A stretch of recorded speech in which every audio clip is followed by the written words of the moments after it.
நான் கல்யாணத்துக்கு முன்புதான்னு சொல்றேன். முதல் குழந்தை பருவமாக இருக்கு, இப்போ பெற்றோர் வளர்த்து ஆளாக்கி அதுவும் அந்த ஒரு லைஃப் வேறு மாதிரியான சந்தோஷம்.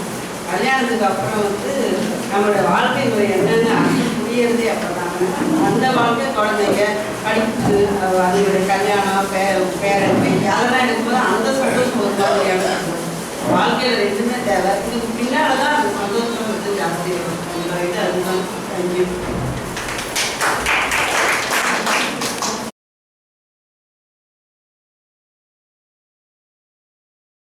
சந்தோஷம் கல்யாணத்துக்கு முன்னாடி இருக்கிறத மறுக்கவே முடியாது. அதிக சந்தோஷம் அப்படின்னு நம்ம பார்த்தோம்னா நிச்சயமா கல்யாணத்துக்கு பின்னாடி தான் அதிக சந்தோஷம் இருக்கு. கல்யாணத்துக்கு முன்னாடி பார்த்தோம்னா நம்ம நம்ம பெற்றோர்களோட பாதுகாப்புல இருக்கோம்.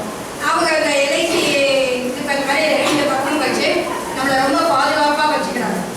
அதனால நம்ம என்ன சந்தோஷம் அடைஞ்சாலும் நம்ம முயற்சியில் அடையக்கூடிய சந்தோஷம் கல்யாணத்துக்கு பிறகுதான் கிடைக்கிறது. சரி, இப்போ கல்யாணத்துக்கு முன்னாடி அப்படின்னு பார்க்கும்போது ஒரு கல்லூரியில சேர்ந்த பருவத்தை எடுத்துக்கோம். அப்போ முதல்ல 2 வருஷம் பார்த்தீங்கன்னா எனக்கு பயம் அறியாதுன்னு ரொம்ப சந்தோஷமா இருப்பாங்க. என்ன பண்றோம்னு அவங்களுக்கே தெரியாது. நம்மளே நம்ம அந்த பருவத்தை பசுமை நிறைந்த நினைவுகளே அப்படின்னு அதை நினைச்சு பார்த்து இன்னும் நம்ம சந்தோஷப்படுறோம். மறுக்கவே முடியாது. அந்த காலங்கள் பொற்காலங்கள் நமக்கு. அந்த காலத்தில் பார்த்தீங்கன்னா உறவுகள் போல மரங்களை மேலே ஏறி என்ன பண்றோம்னு தெரியாம சந்தோஷத்தை அனுப்பிச்சாங்க. இப்போ உள்ள பிள்ளைங்க எலக்ட்ரிக் ட்ரெயின் மேலே ஏறுதுங்க. அந்த மாதிரி சந்தோஷம் நிச்சயமாக கிடைக்குது. இளைஞர்கள் பயமறியாது இருப்பாங்க. அந்த மாதிரி அவங்க ஒரு பிக்னிக் போனா கூட தண்ணியை பார்த்தோம்னா குதிச்சுடுவாங்க. ஆழம் தெரியாம குதிப்பாங்க. ஆழம் தெரியாம குதிச்சாக்க பரவாயில்ல, நீச்சலே தெரியாம குதிப்பாங்க. ஏன்னா அவங்களுக்கு அவ்வளோ ஒரு சந்தோஷத்தை அனுபவிக்கணும். எப்படி அந்த மாதிரி அவங்களுடைய சூழ்நிலையில இருப்பாங்க. இங்க வீட்டில தான் பெற்றோர்கள் பசுவும் காலையில தவிச்சிட்டு இருப்பாங்க. அவங்க சந்தோஷம் அப்படி இருக்கும். சரி, அதுக்கப்புறம் கல்லூரி முடியக்கூடிய பருவத்தை எடுத்துக்கிட்டோம்னா ஐயோ நம்ம படிக்கிறோமே, நம்ம படிப்பை நல்லபடியா முடிப்போமா, நமக்கு நல்ல வேலை கிடைக்குமா அப்படின்ற ஒரு பயத்தோடய அவங்க அந்த சந்தோஷம் இந்த சந்தோஷம் கிடைக்கும். அதை அனுபவிச்சா கூட அவங்க மனசுல ஒரு பயம் இருக்கும். வாழ்க்கை பயம் வந்துடும், வாழ்க்கையை பயம் வந்துடும். நம்ம நல்லா வாழணுமே அந்த மாதிரி அவங்க சந்தோஷத்தை அனுபவிப்பாங்க. அதுக்கப்புறம் பார்த்தீங்கன்னா திருமணம். இப்ப எல்லாருமே தன்னுடைய வாழ்க்கை துறையை தானே தேட ஆரம்பிச்சிட்டாங்க. பெற்றோர்களுக்கு பிரச்சனையே வைக்கிறது இல்லை. பெற்றோர்களும் ரொம்ப சந்தோஷப்பட ஆரம்பிச்சிட்டாங்க. அவங்களுடைய வாழ்க்கை அவங்க வாழட்டும், அவங்களுக்கு பிடிச்ச மாதிரி வாழட்டும்னு விட்டு கொடுத்து ஒதுங்கி போக ஆரம்பிச்சிட்டாங்க. அதனால அந்த சந்தோஷம் அவங்க அனுபவிக்க ஆரம்பிச்சிட்டாங்க. இப்ப பாத்தீங்கன்னா இதுக்கு சந்தோஷமே சாப்பிட்ட மாதிரி தெரிய மாட்டேங்குது. அவருக்கு சந்தோஷமா சொல்றது எனக்கு சந்தோஷமா தெரியாது. நான் சந்தோஷம் நினைக்கிற விஷயம் அடுத்தவங்களுக்கு சந்தோஷம் நினைக்கும். ஒவ்வொருத்தருக்கும் ஒரு தனித்தனி எதிர்பார்ப்பு, தனித்தனி சந்தோஷம். அந்த மாதிரி ஒரு சூழ்நிலையில நம்ம இருக்கிறோம். இப்போ பாத்தீங்கன்னா ஒரு பையன் தன்னுடைய அம்மா அப்பாட்ட நீங்களே எனக்கு பொண்ணு பாருங்க அப்படின்னு சொல்றாங்க. உங்க அம்மா அப்பா ரொம்ப சந்தோஷப்பட்டு சரிப்பா நான் உனக்கு பொண்ணு பாக்குறேன், உனக்கு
அப்படின்ற இதுலேயே எனக்கு சந்தோஷம். எனக்கு திருமணம் வேண்டாம் அப்படின்னு அவங்க உறவினர், ரொம்ப நெருங்கிய உறவினர்கள், அந்த பொண்ணை வளர்ந்து பார்த்த உறவினர், அந்த பொண்ணுக்கு அவர் மேல ஒரு பற்று பாசம் மரியாதை எல்லாம் வந்து அவங்க வீட்டுக்கு வராங்க. அப்போ அம்மா அப்பா வந்து சொல்றாங்க, என் பொண்ணுக்கு கொஞ்சம் அறிவுரை சொல்லுங்க. அறிவுரை சொல்றதுன்றது ரொம்ப கஷ்டமான காரியம். உள்ள இளைய தலைவரிட்டு போய் நம்ம அறிவுரை சொல்ல போனோம்னா அவங்க நமக்கு திருப்பி அறிவுரை சொல்ல ஆரம்பிச்சிருவாங்க. நம்மளே குழப்பி விட்டுருவாங்க. நம்ம அறிவுரை சொல்ல போனோமா அறிவுரை வாங்க போனோமான்ற நிலைக்கு நம்ம பண்ணிக்கிறோம். இந்த மாதிரி கஷ்டமான வேலையை கொடுக்க சரி, அந்த பொண்ணு மேலே ஒரு பாசம் இருக்கேன், இவன் போய் சொல்றேன் ஏமா அப்படின்ட்டு இல்லை, இப்போ எனக்கு என்ன குறை, நான் சந்தோஷமா இருக்கேன், நிச்சயமாக நான் கல்யாணம் பண்ணனால இந்த சந்தோஷம் குறையும் அப்படின்றது என்னுடைய எண்ணம். அதனால நான் பண்ண மாட்டேன்னு ரொம்ப உறுதியா அவர் எவ்வளவோ சொல்லி பார்க்குறாரு. கடைசியில சொல்றாரு, உங்க அம்மா அப்படி நினைச்சிருந்தாங்களா அப்படின்னு கேட்கிறாரு. அவங்க நினைக்கல, அதனால தான் நான் இப்படி நினைக்கிறேன், இதுதான் எனக்கு சந்தோஷம் அப்படின்னு அந்த பொண்ணு தன்னுடைய இதில் உறுதியா இருக்கு. இப்படி கல்யாணத்துக்கு முன்னாடி பார்த்தீங்கன்னா இப்படி ஒவ்வொருத்தரும் விதவிதமா இருக்காங்க. கல்யாணத்துக்கு அப்புறம் தான் நிச்சயமாக சந்தோஷம்ன்றது என்னுடைய உறுதி. ஏன்னா கல்யாணத்துக்கு முன்னாடி ஒரு உறுப்பினரா ஒரு மகனா அந்த குடும்பத்தில் இருந்தவர் கல்யாணத்துக்கு பின்னாடி ஒரு தலைவனா மாறினார். ஒரு மந்திரியா இருந்தவர் ராஜாவா பொறுப்பை உணர்ந்து செய்தார். எந்த ஒரு வேலையை நம்ம பொறுப்போட செஞ்சு பக்குவத்தோட செஞ்சோம்னா வெற்றி நிச்சயமாக கிடைக்கும். வெற்றி வருவது பின்னாடியே சந்தோஷம் இதுவும் நம்மளை தேடி வரும். அதனால கல்யாணத்துக்கு பின்னாடி தான் சந்தோஷம்ன்றது என்னுடைய இது. பொறுப்பை உணர்றாங்க, பக்குவம் வருது அவங்களுக்கு. பிரச்சனைகளை வந்து எந்த பிரச்சனையை எப்படி பார்க்கணும், பிரச்சனையா இல்லாம பார்த்தா பிரச்சனையே கிடையாது. இந்த பிரச்சனையை நம்ம எதிர்கொண்டு அதோட ஃபைட் பண்ணாதான் நம்ம ஃப்ளைட் ஆக முடியும் அப்படின்ற பக்குவம் கிடையாது. திருவள்ளுவர் சொன்ன மாதிரி எதுக்கு பயப்படணும் எதுக்கு பயப்படக்கூடாதுன்ற ஒரு தெளிவும் நிச்சயமாக அவங்களுக்கு கிடைச்சி அப்படி செயல்படுறதுனாலே வெற்றி கிடைக்கிறதுனால பின்னாடியே சந்தோஷமும் கிடைக்குது. அஞ்சுவர் அஞ்சாமை பேதமை அஞ்சுவ அஞ்சல் ஐயார் தொழில் அப்படின்னு அவர் சொல்லியிருக்கிறார். அதெல்லாம் அந்த பக்குவம் எல்லாமே அவங்களுக்கு நிச்சயமாக நான் தலைவன், தனக்கு இந்த பொறுப்பு இருக்கு அப்படின்ற பக்குவத்தை கிடைக்கிறதுதான் கிடையாது. கடைசியா பார்த்தீங்கன்னா ஒரு ஏரோப்ளைன் வந்து நின்றுட்டு இருந்ததுன்னா அதை பார்த்தா சந்தோஷம், அதுல ஏறி உட்காந்தா சந்தோஷம், அதுல உள்ள வசதிகளை எல்லாம் அனுபவிக்கும் போது நம்மளுக்கு சந்தோஷம் கிடைச்சது. ஆனா அதை விட சந்தோஷம் எப்ப நமக்கு கிடைக்குதுன்னா அந்த ஏரோப்ளைன் டேக் ஆஃப் ஆகி போகும்போது தான் நம்ம சந்தோஷத்தை அனுபவிக்கணும். கல்யாணத்துக்கு முன்னாடி உள்ள சந்தோஷம்ன்றது நின்றுட்டு இருக்க ஏரோப்ளைன் மாதிரி பார்க்க சந்தோஷம். டேக் ஆஃப் ஆகும்போது முழு சந்தோஷத்தையும் நம்ம அடைய முடியும். எப்படி ஒரு தாவரம் நடந்து அதில் போய் அதுக்கு வேணுங்கிற ஒரு வந்து கடவுளை போய் கேட்குறாரு, கடவுளே எனக்கு ஒரு சக்தியை கொடு, வேணுங்க சமயம் மழை பெய்யணும், வேணுங்க சமயம் காற்று அடிக்கணும், வேணுங்க சமயம் வெயில் அடிக்கணும், அந்த மாதிரி எனக்கு ஒரு வசதியை கொடுன்னு ஒருத்தர் போய் கேட்கிறாரு. உடனே கடவுள் சரிப்பா உனக்கு தந்தை அப்படிங்கிறாரு. இவரும் தன்னுடைய நிலத்துக்கு போறாரு, மழையே பெய்ய அப்படிங்கிறாரு. மழை பெய்யுது, அந்த நேரம் ஈரமா இருக்கும், ரொம்ப ஈஸியா இருக்கிறது உள்ளாரு. விதையை தூக்குறாரு, விதையை தூக்கும்போது காற்றடி எவ்வளவு காற்று வேணுமோ அவ்வளோ அடி விதையை தூக்குறாரு. இந்த மாதிரி எவ்வளோ வெயில் வேணுமோ அதை கேட்டு கடவுள்கிட்ட பெறாரு. இவர் வேண்டிய நேரம் மழை பெஞ்சது, வேண்டிய நேரம் காற்று அடிச்சது, வெயில் அடிச்சது, அந்த தாவரம் நல்ல செழிப்பா வளர்ந்து கடவுளை போய் நன்றி சொல்லிட்டு நாளைக்கு நான் இவருக்கு அறுவடை செய்யும் போது அந்த இதை எடுத்து பார்த்தா அந்த தானியம் வந்து ஆரோக்கியம் இல்லாமல் இருந்தது. சந்தோஷம் இருந்தது, தானியம் இருந்தது, ஆனா அதுல வந்து ஆனந்தம் இல்லை. ஏன் என்ன காரணம் அப்படின்னு சொல்லிட்டு கடவுள்கிட்ட குழப்பமே கேட்டேன். என்ன கடவுளை நான் நல்லதான நினைச்சேன், வெளியே தண்ணி ஊத்துனேன், காற்றடிச்சது எல்லாம் பார்த்தீங்க, இந்த தானியம் ஆரோக்கியமாவே இல்லை. அப்ப கடவுள் சொன்னாரு, நான் மழை கொடுக்கும் போது அந்த வேர்கள் பறந்து கிடக்கும், தண்ணியை தேடி ஓடியாத வேர்கள் தண்ணியை வேகமா காற்றடிக்கும் போது அந்த தாவரம் சாஞ்சிடக்கூடாதுன்னு அம்மா குழந்தைய அடிச்சுக்க மாதிரி அந்த பூமியை நல்லா பற்றிக்கிட்டு இந்த மாதிரி அதுங்களா சுய முயற்சியில நான் எல்லாத்தையும் தேடி கிடந்ததுனால அந்த தானியம் வந்து ஆரோக்கியமா இருந்தது. நீ சோம்பேறித்தனமா நீயே வேலையை தண்ணியை விட்டு செஞ்சதுனால நீ எதிர்பார்த்த சந்தோஷமும் ஒரு ஆரோக்கியமான தானியமும் அதுல கிடைக்கல அப்படின்னு அந்த கடவுள் சொன்னார். இந்த மாதிரி தன்னுடைய சுய முயற்சியினால நம்ம குடும்பம் நம்ம பொறுப்புணர்ச்சினால இருக்கும்போது கிடைக்கக்கூடிய சந்தோஷத்துக்கு அளவே கிடையாதுன்றது என்னுடைய நன்றி, வணக்கம்.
அப்படின்னு. ஏன்னா சார் சொன்ன விட்டு கொடுத்து எவ்வளோ விட்டு கொடுத்துருக்காருன்னு இப்போயே வளரிட்டார் அவர். அவனை விட்டு கொடுத்துருக்காங்கன்னு. விட்டு கொடுத்ததுக்கு ஒருத்தருக்கு சந்தோஷப்படுத்துறதுக்கு தான் விட்டு கொடுத்துருக்காங்க. மனைவி விட்டு கொடுக்கறது ரொம்ப ஜாஸ்தி. ஏன்னா அவங்க அப்பா அம்மாவே விட்டு கொடுத்துட்டு நம்ம வீட்டுக்கு வந்திருக்காங்க. அதுக்கப்புறம் எங்கள் மாமியார் எங்கள் அப்பா இவாள் தான் கூப்பிட்றாள் தவிர அது எங்கள் ஆற்றுக்கு போனேன் அப்படின்னு பொதுவாக தான் சொல்கிறாள் தவிர புகுந்த வீட்டு பெருமை தான் பெண்கள் பேசுவாங்க. கண்ட்ரோல் பண்ண முடியும், அன்கண்ட்ரோலபிளாக இருந்தால் நடக்காது. வீட்டுக்காரர் எப்படி இருந்தாலும் சரி வீட்டு குடும்பத்து செலவுகளையும் குடும்பத்துடைய உறவினர்களையும் ஒற்றுமையாக சந்தோஷமாக வச்சுட்டு பிள்ளைகளை பார்த்துன்னு பெண்கள் தான் பண்ணுறாங்க. அவங்கள்ட்ட பொறுப்பை கொடுத்தோமே நம்ம இன்னும் சந்தோஷமாக இருக்கலாம், ஜாலியாக சீட் ஆடலாம், ஜாலியாக கோயில் போகலாம், அதெல்லாம் இருக்கும். அதனால் கல்யாணத்துக்கு அப்புறம் தான் குடும்ப வாழ்க்கை மிக சந்தோஷமாக இருக்கிறது என்று கூறி விடைபெறுகிறேன்.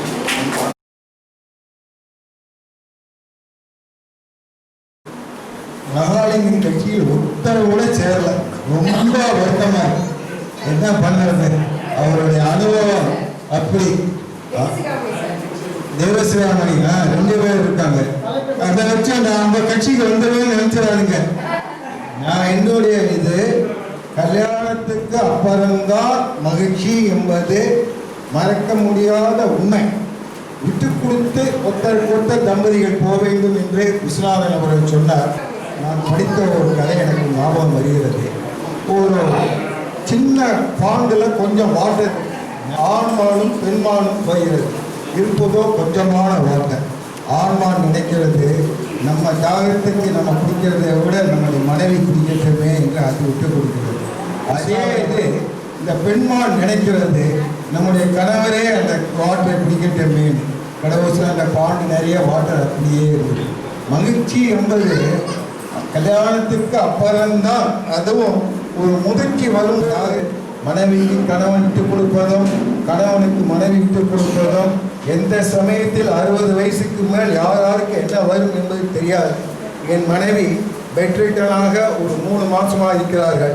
நான் இப்போதான் அந்த மகிழ்ச்சியை ரொம்பவும் சந்தோஷத்தோடு அவளுக்கு வேண்டிய பணிவிடைகளை செய்து அவளும் என்னை இத்தனை நாள் நன்றாக புரிந்தவள் இப்போ இன்னும் கொஞ்சம் புரிந்து கொண்டு இருக்கும்போது words cannot be expressed my feelings.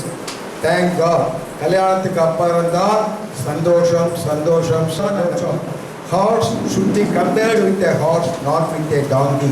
கல்யாணம் என்பது சந்தோஷம். Horse. Thank you.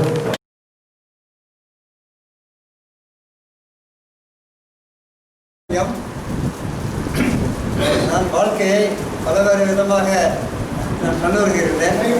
பள்ளிக்கூடத்தில் படித்த பாடல்கள், அது மாதிரி இலக்கியங்கள், அறிவில் படித்த விஷயங்கள், சினிமா பாடல்கள், இப்படி பலவேறு விதமாக வாழ்க்கை வேண்டிய தத்துவங்களும் கருத்துக்களும் நமக்கு கிடைக்கப்படுகிறது. சின்ன பிள்ளைங்க அது மாதிரி எனக்கு ஒரு பழக்கம் உண்டு. அதில் ஒரு இப்போ எல்லோரும் பேசுகிறாங்க சின்ன பிள்ளையா சொல்லுது. அதே ஒரு பாடல் பார்த்துட்டு உழைப்பதிலா உழைப்பை பெறுவதிலா இன்பம் உண்டாக என்று சொல்லி இன்பமான ஒரு பாட்டு இருக்கு. உழைப்பதில் இன்பமா உழைப்பை பெறுவதில் இன்பமா? சின்ன பிள்ளையில கல்யாணம் முன்னாடி போட்டாலும் உடனுடைய உழைப்பை நம்ம இன்பம் பெறணும். அப்பா அம்மாவோ தாய்ப்பத்தாயோ அண்ணன் தம்பச்சியோ யாரோ ஒருத்தர் உழைச்சு அவங்க உழைப்பை நம்ம இன்பம் பெறலாம். ஆனால் அதுக்கு பிறகு நம்ம உழைப்பை கொடுத்து பெறணும். அதான் உண்மையான இன்பமாக இருக்க முடியும். அதனால் என்னுடைய கருத்து என்னென்னு சொன்னாங்க, திருமணத்துக்கு பிறகு தான் நம்ம முன்னாடி இன்பத்தை அனுபவிக்க. அந்த இன்பம்ங்கிறது எப்படி சொன்னாங்க, இறப்போருக்கு ஈரடிலும் இறந்துள்ள வாழ்வுகளும் இன்பம் உண்டாகுமோ என்பாளான்னு சொல்லி கேட்குறாரு. அல்லாத பேரையெல்லாம் கல்வி பெற செய்து காண்பதில் தான் இன்பம். இப்படி எத்தனையோ விதமாக நம்ம இன்பத்தை காண அப்படின்னு சொன்னால் இன்னொருத்தர் கொடுக்கற மூலமாக இன்னொருத்தருக்கு செலவழிக்கிற மூலமாக தான் இன்னொருத்தருக்கு நம்ம கல்வியோ ஒத்தாசை அது மாதிரி செய்யலாம். அப்படி எத்தனையோ விதங்கள் இன்பங்கிறது மன மகிழ்ச்சி, மன நிறைவு தான். அந்த மன நிறைவு எப்போ அப்படின்னா ஒருத்தர் கொடுக்கும்போது, ஒருத்தருக்கு அவங்களுடைய கஷ்டத்தை நீக்கும் போது, இப்படியெல்லாம் நம்ம வரும்போது தான் நமக்கு மன நிறைவு. அந்த மன நிறைவு என்பதுதான் வாழ்க்கையில் இன்பம் சொல்லக்கூடியது. இப்போ ஃபார் எக்ஸாம்பிள் எடுத்துக்கிட்டா என்னுடைய ஒரு சொந்தக்கார வீட்டுக்கு ஒரு கிரக பிரவேசத்துக்கு போயிருந்தேன். எல்லா சொந்தக்காரனும் வந்திருந்தாங்க. ஒரு குறிப்பிட்ட குடும்பத்துக்காரங்க தான் வரல. மறுநாள் அவங்க சொந்தக்காரங்கெல்லாம் அங்கேயே இருக்கிறாங்க. நான் விசிட்டர் அங்கே போயிருந்தேன். ஒருத்தர் என்னங்க அவங்க 2 பேரை காணுமே, அந்த மச்சான வரலையா அக்கா வரலையான்னு சொல்லிட்டு கேட்டாங்க. அப்போ என்ன சொன்னாங்க, இது மாதிரி ஒரு சின்ன நிகழ்ச்சி ஒரு வீட்டில் நடந்து போச்சு. அதனால் அவங்க மன வருத்தப்பட்டு யாரும் வெளியே வரதே இல்லை. நைட்டு 10 மணிக்கு மேலே வெளியே போவாங்க, கடற்கரை போனாங்க, 21 போகிறது வர்றது யாரும் வெளியே பிடிக்கிறது இல்லை. அதனால் யாரும் தப்பாக நினச்சிக்கிறாங்களா ரிசல்ட் சொல்லிட்டு அவங்க வெளியே வர்றது இல்லைங்க 6 மாதம் ரிசல்ட் சொன்னாங்க. நான் என்ன காலையில் டிஃபனுக்கு சாப்பிட்டு இதை கேள்விப்பட்டேன். நான் சாப்பிட்டு நேராக அவங்க வீட்டுக்கு போனேன். 3 மணி நேரம் அவங்க கூட பேசினேன். அவங்களோட மன வருத்தம் என்ன எல்லாம் கேட்டு அவங்களுக்கு என்ன நோயோ அதுக்கு வேண்டியதை நான் சொல்லி மத்தியானம் சாப்பாடு அவங்களை கூப்பிட்டு வந்தேன். அங்கேயே அவ்வளோ பேர் இருக்கிறாங்க, சொந்தங்கள்லாம் அங்கேயே இருக்கிறாங்க. அவங்க என்ன நமக்கு என்ன சொல்லி விட்டுட்டு இருக்கிறாங்க. நான் அப்படி நான் நேராக அவங்க வீட்டுக்கு போனேன். என்ன நான் இருக்கேன் அப்படி இருக்கேன்னு சொல்லிட்டு எனக்கு தெரிஞ்ச விஷயங்களை அவங்களுக்கு புரியுற மாதிரி அவங்க மனசு பண்ண ஆற்றுற மாதிரி இது பண்ணி சொல்லி அப்படி வந்து கொண்டாங்க.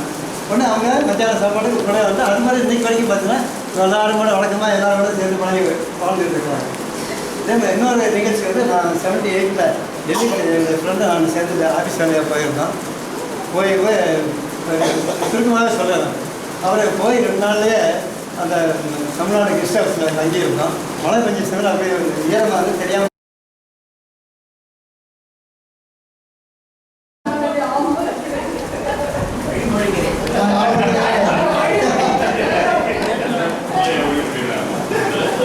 நான் வந்து என்னுடைய சகோதரியினுடைய மகளை தான் திருமணம் செய்து கொண்டிருக்கிறேன். திருமணத்திற்கு முன்பு மகிழ்ச்சியாக இருந்தேன். திருமணத்திற்கு பின்பு மிகவும் மகிழ்ச்சியாக இருக்கிறேன். எனக்கு இந்த வருகின்ற மே மாதத்துக்கு முதல் 40 ஆண்டுகள் என்னுடைய திருமண வாழ்க்கை நிறைவேறுகிறது. என்னுடைய திருமண வாழ்க்கையை நான் மொத்தத்தில் சொல்லப்போனால் நான் மகிழ்ச்சியாகவே தான் இருக்கிறேன். வாழ்க்கையில் வந்து எப்படின்னு கேட்டிங்கன்னா ஒவ்வொருத்தருக்கும் ஒவ்வொரு விதமான அனுபவங்கள் நிறைய உண்டு. எங்களை பொறுத்தவரை 2 தான். சொந்தம் இருந்தால் கூட 2 தான். அடிப்படை வந்து ஈகோ என்பது இருக்கக்கூடாது. நீயா நானா இங்கே இருக்கக்கூடாது. அதை விட முக்கியம், ரொம்ப முக்கியம் என்ன பொறுத்தவரை வாழ்க்கையில் வந்து சம் சென்ஸ் ஆஃப் ஹியூமர். அந்த சென்ஸ் ஆஃப் ஹியூமர் இருந்ததுன்னா நம்ம எல்லாத்தையுமே அதை விட ஓட்டம் பண்ணிடுவோம். எங்கள் வாழ்க்கையுடைய வெற்றியுடைய ரகசியம் உண்டாங்க. திருமணமாகும் போது எப்படி கேட்டிங்கன்னா எங்கள் வீட்டிலே எங்கள் அம்மாவே அதை விட என்னுடைய அக்கா அம்மா திருமணம் அவங்களுக்கு விருப்பம். எங்கள் வீட்டில் 2 பொண்ணு. எனக்கு 6 அக்கா 6 அக்காவுக்கு பொண்ணுங்க நிறைய எங்கள் அம்மாவுக்கு பொண்ணு சொல்லும்போது நான் வந்து எனக்குன்னு ஒரு ஆத்மார்த்தமான ஒரு சில ஒரு குறியீடுகள் இருந்தது. அதனால் நான் வந்து பண்ணிட்டு இன்றளவும் நான் மகிழ்ச்சியாகவே இருக்கிறேன். என்னுடைய திருமண வாழ்க்கையில் எனக்கு எந்த விதமான ஏமாற்றமும் இல்லை, எந்த விதமான இன்றளவும் நான் மகிழ்ச்சியாகவே இருக்கிறேன். அதாவது 2 சென்ஸ் ஆஃப் ஹியூமர் இருக்கிறது. அதாவது நம்ம ஏதாவது சொல்லிட்டே இருக்கணும். ஒரு சின்ன ஒரு உதாரணங்கள் சொல்கிறேன். ஒரு 2 நண்பர்கள் பேசி கொண்டு இருந்தார். ஒருத்தர் சொன்னால் என் ஒய்ஃப் வந்து எங்கிட்ட பிரியமாகவே இருக்க மாட்டேங்கிறா அப்படின்னு. அதுக்கு என்ன பண்ணணும்? நீ என்ன பண்ண? எல்லாம் பண்ணி பார்த்தாச்சு. ஒன்று சமையலை புகழ்ந்து பேசுங்க. இல்லை நீ போய் பாரு, சமையலை புகழ்ந்து பேசு. அவங்ககிட்ட ரொம்ப வீட்டுக்கு போவான், சாப்பிடுவான், சாம்பார் போடுவாங்க, கறி போடுவாங்க, பொரியல் எல்லாம் போடுவாங்க, பிரமாதமாக இருக்கெல்லாம் சொல்லுவான். அப்போ கடைசியில் சொல்லுவான், நான் இவ்வளோ அவனுடைய புகழ்ந்து பேசுகிறேன், இவனோட ரெஸ்பான்சிபிலிட்டி என்னன்னு கேட்டா அப்போ சொல்லுவான், நேற்று வரைக்கும் நானும் சமையல் பண்ணிட்டு இருந்தேன், சொல்லவே இல்லை, இன்னைக்கு எனக்கு உடம்பு சரியில்லைன்னு சொல்லிட்டு பக்கத்தில் வீட்டு பக்கம் அவங்களுக்கு சமையல் நீங்கள் வந்து புகழ்ந்து பேசுறது அதனால வந்து இடமுடைய அவருடைய அது மாதிரி ஆகிடுச்சு. அந்த மாதிரி மனைவி வந்து பிடிச்சதோ பிடிக்கீங்க கொஞ்சம் புகழ்ந்து பேசுறதுல ஒன்றும் தப்பே கிடையாது. இதான் ராணின்னா போதும், அவங்க உண்மையிலேயே ராணியா நம்ம மனசு நினைக்கிறோமாங்கிறத எல்லாம் வேறு சமாளிச்சாங்க. பட் அவங்களுக்கு ஒரு தற்காலிக ஒரு புகழ்ச்சி கொடுக்கலாம். அந்த காலத்து வீடன் ஜோக்கில் ஒரு கட்டமாக போட்டு சில ஜோக்ஸ் வரும். ஒன்று பண்ணி சொல்கிறேன். ஒரு பாரதியார் பாட்டை வந்து பாடிட்டு இருப்பான். அச்சமில்லை அச்சமில்லை அச்சம் என்பதில்லையே, உச்சி மீது வாடிடுந்து வீடுகின்ற போதிலும் அச்சமில்லை அச்சமில்லை யாருக்குன்னு கடைசி கட்டத்தில் அவன் ஒய்ஃபு அப்படா கழுவி வச்சுட்டு கேட்பான். உடனே அவர் சொல்லுவார், பாரதியாருக்குன்றவர். ஏன்னா இவருக்கு இல்லை, பாரதியார் அப்படின்னு சொல்லி சொல்லுவார். அதனால் இதை மாதிரி ஜோக்ஸ் வந்து எனக்கு வாழ்க்கையில் வந்து சுவராசியங்கள் வேண்டுமானால் அன்றாட வாழ்க்கையிலே அடுப்பலை கட்டையில் ஆரம்பிச்சு அவங்க சொன்னாங்க ராத்திரி சாப்பாடு இருக்குமா, எல்லாம் கவலை கிட்ட நானே சமைச்சு சாப்பிட்டுருவேன். இங்கே இருக்கிறவங்க நிறைய பேர் சொல்றது கஷ்டப்படுவாங்க. அதாவது நம்ம மனைவி சமைச்சு நம்ம சமைச்சா சாப்பிட்டு போகிறோம், அவங்க கொடுத்துட்டு போகிறோம், அவ்வளோதான் இது. அதனால் அதில் ஒன்றும் கேட்காது. அதாவது எல்லாமே களவும் கற்றுமரங்கிற மாதிரி பழைய காலங்கள்லாம் அதை கணவர் முன்னாலே போவார், மனைவி பின்னாலே போவார். அவங்க சொன்னாங்க ஒவ்வொரு ஆணும் வெற்றிக்கு பின்னாலும், ஏன் வெற்றிக்கு பின்னால், ஒவ்வொரு ஆணும் வெற்றிக்கு முன்னாலும் ஒரு பெண் இருக்காள் என்று சொன்னாலே தவறே கிடையாது. நம்ம வந்து குடும்பத்துக்கு ஒரே பழமொழியே சொல்லிட்டு இருக்கோம். அவங்கவுங்க வாழ்க்கையில் எவ்வளோ இது இருக்குன்னா மொத்தத்திலே என்ன பொறுத்தவரை என்ன கேட்டிங்கன்னா ஒரு ஈகோங்கிறது இருக்கக்கூடாது, விட்டு கொடுக்கக்கூடிய மனப்பான்மை வேணும். Sense of humour is required more important. வாழ்க்கையிலேயே அந்த நகைச்சுவை உணர்ச்சி என்று இருந்தால் வாழ்க்கை இன்பமாக இருக்கும். என்னுடைய வாழ்க்கை இன்றளவு இன்பமாகவே இருக்கு என்று கூட்டிக்கொண்டு திருமணத்திற்கு பிறகு முன்பு நான் மகிழ்ச்சியாக இருந்தேன், பின்பு மிகவும் மகிழ்ச்சியாக இருக்கேன் என்று கூறிக்கொண்டு என்னுடைய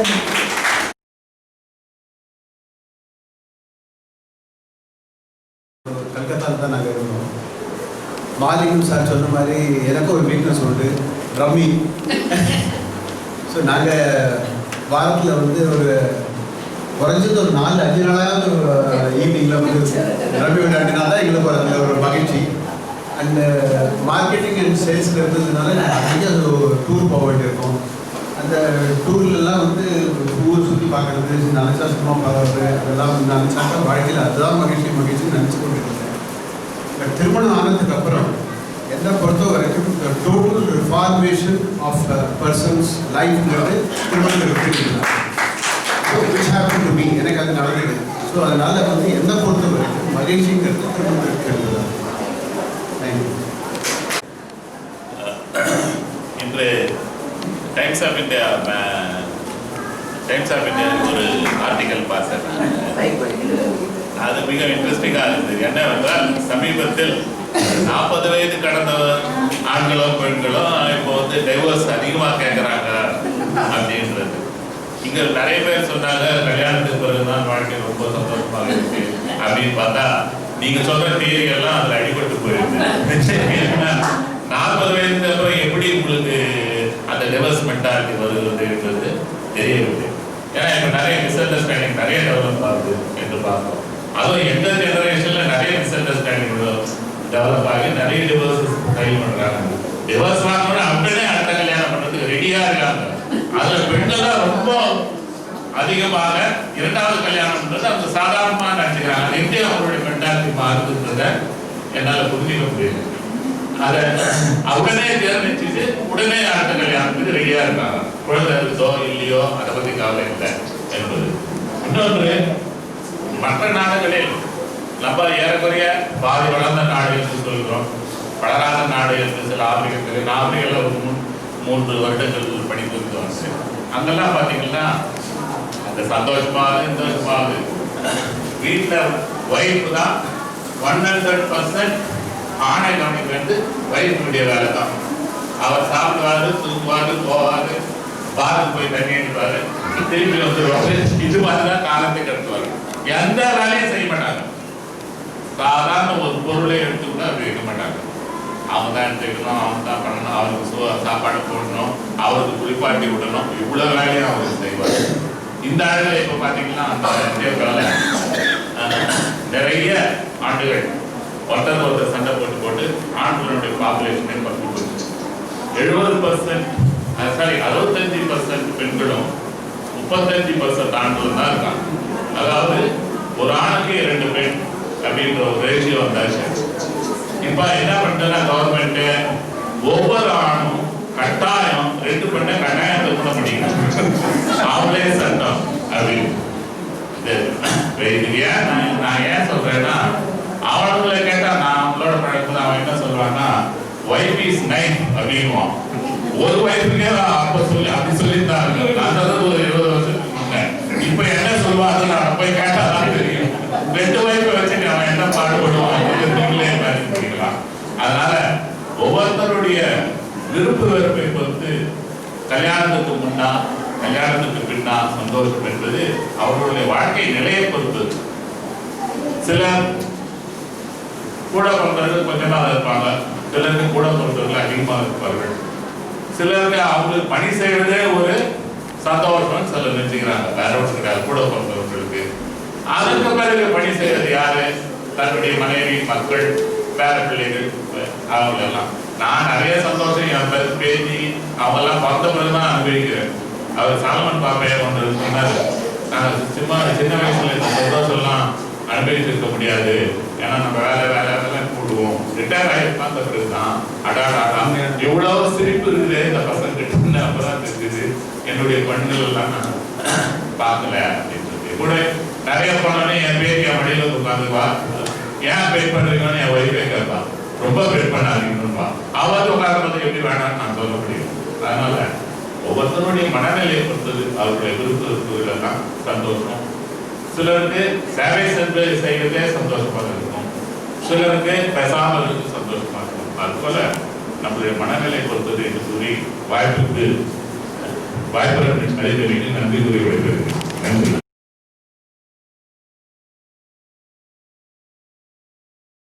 எது ஒன்று வெற்றியை நிரந்தரமாக அடுத்தடுத்து தந்து கொண்டிருக்கிறதோ அதுதான் மகிழ்ச்சி என்பது. அந்த வெற்றி என்பது என்ன? அது அன்பு காட்டுதல் இருக்கலாம், அறம் செய்தல் இருக்கலாம், தொண்டு செய்வதில் இருக்கலாம், அன்னை தெரசாவாக இருக்கலாம், காந்தியடிகளாக இருக்கலாம், வள்ளலாராக இருக்கலாம், வேறுபட்ட நிலைகள் இருக்கலாம், பாரதியார் கூட இருக்கலாம். ஆக அவரவர்கள் செய்கின்ற செயல்களிலே எது அவர்களுக்கு மகிழ்ச்சியை நாள்தோறும் தந்து கொண்டிருக்கிறதோ அதுதான் நிரந்தரமான மகிழ்ச்சியாக கொள்ள வேண்டும். என திருமணம் முடிக்காத வள்ளலாரை, அப்துல் கலாமை, அன்னை தெரசாவெல்லாம் பார்த்து கொண்டிருக்கிறோம். ஆக அவர்கள் இந்த கட்டுப்பாட்டுக்கு வர முடியாதவர்களா? இப்போ நான் என்னை பொறுத்தவரையில திருமணத்துக்கு முன்பு மகிழ்ச்சியாக இருந்தேன், இன்றைக்கு மகிழ்ச்சியாக இருக்கிறேன். ஏன்னா திருமணத்துக்கு முன்பு என்பது இவர்களை போல திருவள்ளிக்கேணியிலே மகிழ்ச்சியாக இருந்தார். நான் அது இல்லை. இன்றைக்கும் பெரும்பகுதி பொழுதுபோகவில்லை என்றால் பெரும்பகுதி சென்னையிலே இருக்கிறவர்கள் அந்த பீச்சுக்கு போவது என்பது ஒரு மகிழ்ச்சி, வேற ஒன்று இல்லை. லைப்ரரிக்கு போவது மகிழ்ச்சி. அண்ணாவை பார்த்தீங்களா? லைப்ரரியில் போயிருப்பதுதான் மகிழ்ச்சி. என்னை பொறுத்தவரையிலே சென்னையில் இருந்த நாட்களில் எல்லாம் எங்கெல்லாம் கூட்டம் நடைபெறுகிறதோ மணிவாசன் என்னோட கூட பணிபுரிந்தவர் தான். அதனால உரிமையாக வாங்கி அப்துல் கலாம் அவர்களை சொல்லும்போது எனக்கு ஒரு சில வார்த்தைகள் சொல்றோம்.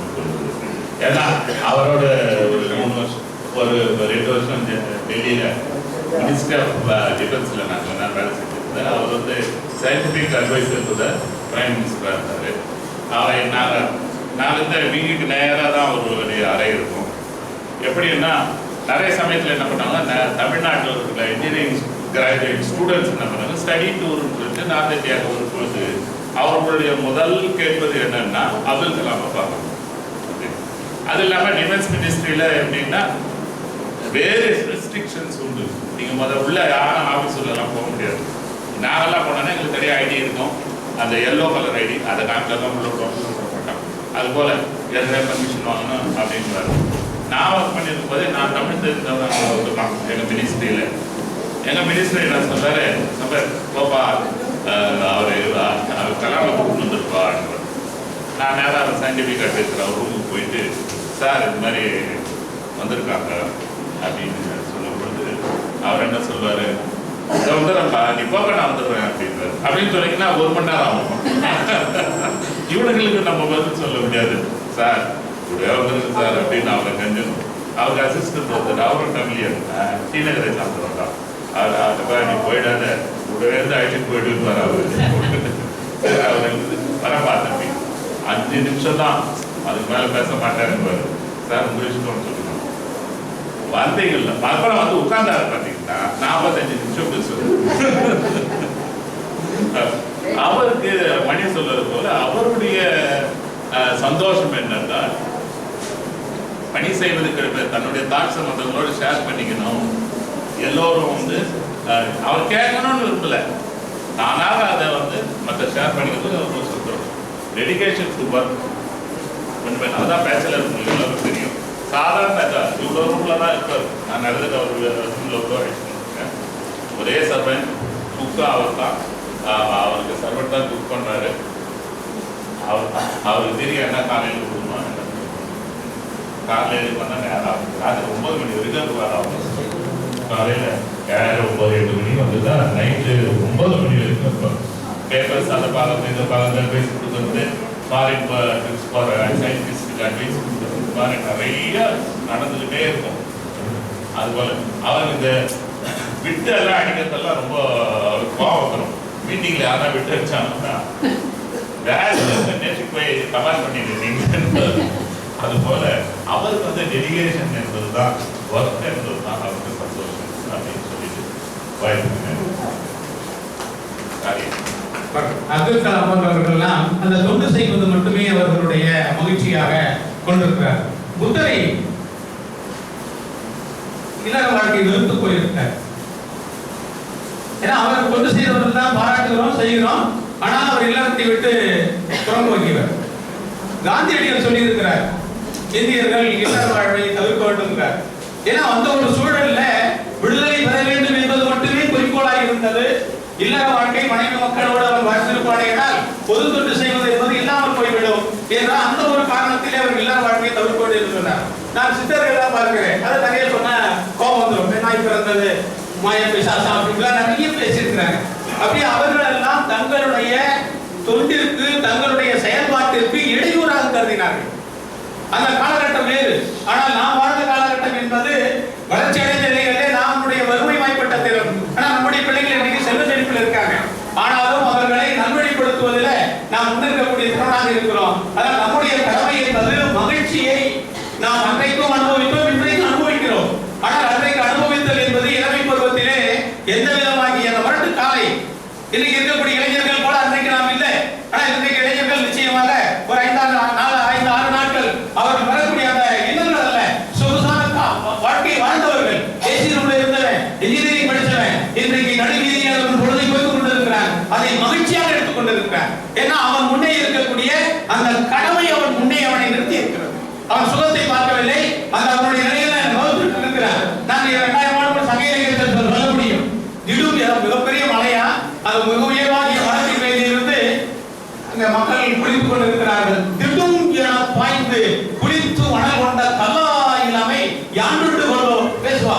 அப்படிப்பட்டதாகிய இளமையை, வீரத்தை பிறருக்கு எடுத்து காட்டுவதற்காக தன்னுடைய அந்த ஆற்றலை, வீரத்தை பயன்படுத்திய அந்த ஆளுமை ஆண்மை இருக்கிறதே, அது அவனுக்கு மகிழ்ச்சியை தந்தது. கொள்ளையற்று கோடந்தி வாழை வறுமைக்குள்ளாய் ஆயவர்கள் கிடைத்தவை.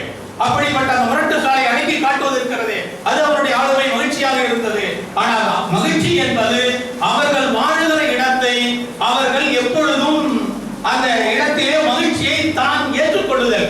நண்பர் தெரியும், நான் 2 பேரத்துல சிவராமன் ஒருத்தர், பிரான்சிஸ் ஒருத்தர், 2 பேரும் எதிராக இருக்காரு. 2 பேருக்கு நான் நண்பராக இருந்திருக்கிறேன். இவரோட வீட்டுல சாப்பிட்டுருக்கேன், அவரோட ஹோட்டல்ல சாப்பிட்டுருக்கேன். இவரோட வித்தியாசம் பாருங்க. ஆனா பணி முடிஞ்சிருக்கிறோம், இவரோட வீட்டுல போய் நல்லா அழகா சாப்பிட்டுருக்கேன். அண்ணா தம்பி வாங்க கூட கூட்டு போவார். இன்னொரு எதிர்வெளியில இருக்கார், வண்டியில போய் ஹோட்டல்ல வாங்கி கொடுத்துருக்காரு. இப்படி என்ன சொல்றேன்னா, முரண்பட்டவர்கள் வாழ்ந்த காலகட்டங்களிலே அதையும் நாம் மகிழ்ச்சியாய் கொண்டிருக்கக்கூடிய மன உணர்வை நாம் பெற்ற வேண்டும். அப்படி பெற்று இருந்திருக்கிறோம். அதுபோல திருமணத்திற்கு பிறகு அவர்களுடைய சூழல், அது வறுமையாக இருக்கலாம், கடன் தொலைகள் இருக்கலாம், பிள்ளைகளாக இருக்கலாம், முதியோர்கள் தர்மத்து விட்டான், அந்த கடமை பொறுப்புணர்வு அதிகமாக வருகிறது. அந்த பொறுப்புணர்வை அவர்கள் எப்படி எடுத்துக் கொள்கிறார்கள், அந்த பொறுப்புணர்வை எப்படி தட்டி கழிக்கிறார்கள், அந்த பொறுப்புணர்வு எவ்வாறு நம் மீது சுமத்தப்படுகிறது, அதற்கு நாம் எவ்வாறு கடமை உணர்வோடு உழைக்கிறோம் என்ற நிலையில் தான் மகிழ்ச்சியை நாம் பெற முடியும். ஆனால் மகிழ்ச்சி என்பது இளமையில் நாம் மகிழ்ச்சியாக இருந்தோம். இப்போ வயதை கடந்துவிட்ட நிலையில் இன்றைக்கு நாம் மகிழ்ச்சியாக இருக்கிறோம். இன்றைக்கும் டாக்டருடைய திறத்தினால் இன்றைக்கும் இந்த நாள் எப்பொழுது வரும் என்று எங்கி தெரிவிக்கக்கூடிய அந்த மகிழ்ச்சியை நாளும் நாம் இன்றைக்கு அனுபவித்துக் கொண்டிருக்கிறோம். இந்த மகிழ்ச்சி என்பது நாம் இருக்கக்கூடிய அந்த சூழ்நிலையிலே மகிழ்ச்சியை நாம் நாள்தோறும் பெறுவோம். நாம் மகிழ்ச்சியாக இருப்போம், நாம் சுற்றி இருக்கக்கூடியவர்களுக்கும் மகிழ்ச்சியை கற்றுக் கொடுப்போம். அதுதான் நாம் பெற வேண்டிய ஒன்று. ஆனால் அன்றைக்கு நாம் வறுமையில் இருந்திருக்கலாம், கல்வியில் உடையவர்கள் இல்லாதவர்களாக இருந்திருக்கலாம். ஆனால் இன்றைக்கு கடந்து வந்துவிட்ட நிலைகளிலே நாம் ஒவ்வொரு நாளும் மகிழ்ச்சியாய் இருப்பதிலே நாம் முதல்ல நம்மை பார்த்துக் கொள்வோம். இரண்டாவது நம்மை சுற்றியுள்ள நம்முடைய பிள்ளைகளையும் மற்றவர்களையும் நம்மை சார்ந்தவர்களையும் நாம் நாள்தோறும் மகிழ்ச்சியாய் இருக்க வைப்போமே. ஆனால் அதை விட உயர்ந்த மகிழ்ச்சி வேறொன்று இல்லை. நன்றிக்கு நன்றி பாராட்டி விடைபெறுகிறேன். நன்றி, வணக்கம்.